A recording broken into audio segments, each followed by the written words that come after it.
सोचिए एक पल के लिए, एक तरफ है 10,000 की फौज, दूसरी तरफ है अकेला एक इंसान, और उन दोनों के बीच है एक मुलाकात जो या तो इतिहास बनाएगी या इतिहास मिटा देगी। सन 10 नवंबर 1659। हाँ जी मित्रों, भारत के इतिहास का वो साल था जब डेक्कन की हवाओं में एक ऐसा तूफान उठ रहा था जिसकी आवाज दिल्ली के मुगल दरबार तक पहुंच चुकी थी। The emperor will not stand for Adil शाही राजवंश, जिसने भारत के दक्कन क्षेत्र में स्थित बीजापुर सल्तनत पर 1490 से 1686 तक शासन किया। उनके राजवंश के सबसे खूंखार सेनापति अफजल खान ने एक ही कसम खाई थी, शिवाजी को या तो जिंदा पकड़ना है या उनका सिर काटकर बीजापुर लाना है।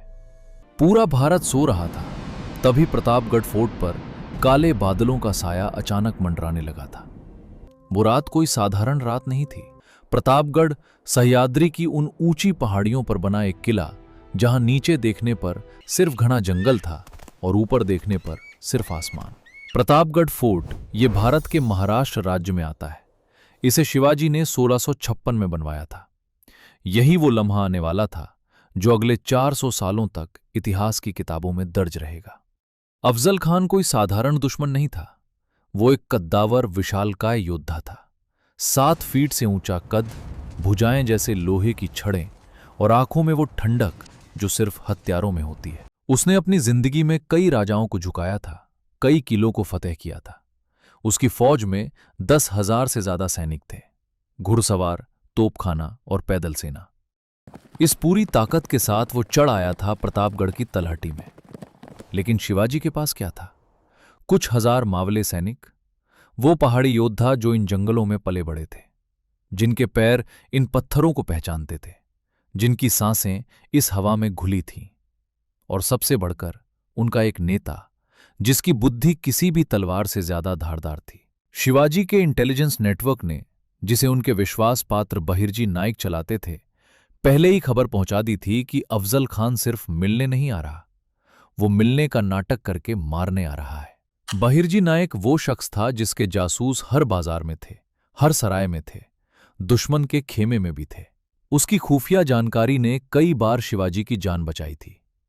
और अब अफजल खान ने एक प्रस्ताव भेजा, आओ मिलते हैं, सिर्फ 2 लोग, कोई हथियार नहीं, बस बात। यही वो मोमेंट था, यही वो कन्वर्ट डिसीजन जिसने पूरे मराठा इतिहास की दिशा तय करनी थी। अचानक शिवाजी के दरबार में हलचल से लड़ाई हो गई और बहस छिड़ गई। उनके सलाहकारों ने कहा, मत जाइए, ये जाल है, अफजल खान कभी भरोसे के काबिल नहीं। उनके सरदार कान्होजी जेठे ने चेतावनी दी।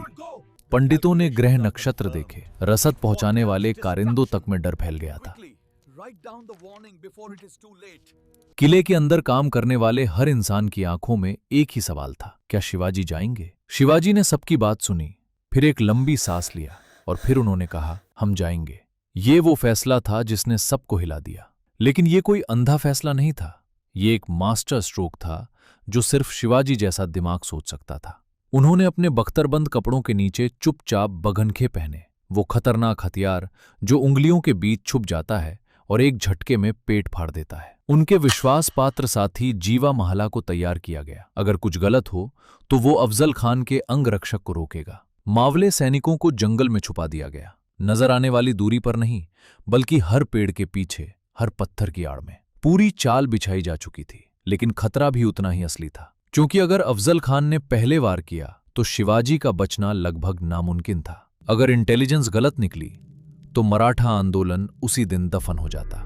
अगर शिवाजी का एक भी कदम गलत पड़ा तो सह्याद्री की वो पहाड़ियां उनकी कब्र बन जाती। 10 नवंबर 1659 की वो सुबह आई। दोनों मिले एक संकरी सी जगह पर, एक शामियाने के नीचे। अफजल खान आगे बढ़ा, गले मिलने का नाटक किया और उसी पल उसने अपना खंजर निकाला। लेकिन शिवाजी तैयार थे। जो अगले कुछ सेकंड में हुआ वो इतिहास का वो मोड़ था जहां से मराठा साम्राज्य का असली जन्म हुआ। एक गलत फैसला और आज हम शायद शिवाजी का नाम भी नहीं जानते। एक सही तैयारी और एक योद्धा अमर हो गया। प्रतापगढ़ की वो पहाड़ियां आज भी खड़ी हैं, और अगर आप वहां जाकर उन पत्थरों को छुएं तो शायद आपको महसूस हो वो कंपन जो उस दिन पूरे हिंदुस्तान की तकदीर ने महसूस किया था। इतिहास हमेशा बड़े युद्धों से नहीं बदलता, कभी कभी वो एक इंसान के एक फैसले से बदल जाता है।